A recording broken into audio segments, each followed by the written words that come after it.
भाई नेपाल के एक ऐसे भी मेयर है जो अपने कार्य शैली से ही जाने जाते हैं, अपने फैसलों से ही जाने जाते हैं भाई। देश में और पूरा दुनिया में चर्चा चलता है। एक बालन साह जो एक मेयर है भाई, एक छोटा सा मेयर है और चर्चा इतना बड़ा कि प्रधानमंत्री को भी पीछे छोड़ देंगे। मैं बात कर रहा हूँ जो बालन शाह के सबसे बड़े फैसले पे आप सोच रहे हैं भाई कौन सा फैसला कर दिया बालन शाह। मैं बात कर रहा हूँ जो बालन शाह जो ना किसी पार्टी का सपोर्ट से ना कोई बड़े नेता का सपोर्ट से निर्दलीय उम्मीदवार बनकर लड़े थे और सबसे ज़्यादा वोट पाकर भी विजय प्राप्त करे थे। वही बालन शाह जो काठमांडू को आज बालन शाह काठमांडू कहा जाता है।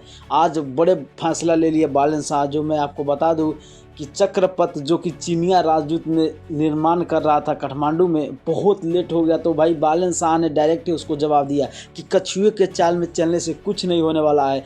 जो कि नेपाल में अभी चक्रपथ का निर्माण से फिर आया उठेगा। तो भाई बालन ने मना कर दिया और बालन शाह और चीनिया राजदूत का बीच में कुछ अनमन सा हो गया। और इतना ही नहीं, अगर बालन शाह का बात करें तो भाई बालन शाह का फैसला अटल होता है और चर्चा पूरे देश में चलता है। तो आप लोग भी बालन शाह का सपोर्ट होंगे तो लाइक शेयर सब्सक्राइब करना और ज़्यादा से ज़्यादा वीडियो को शेयर करके सबके पास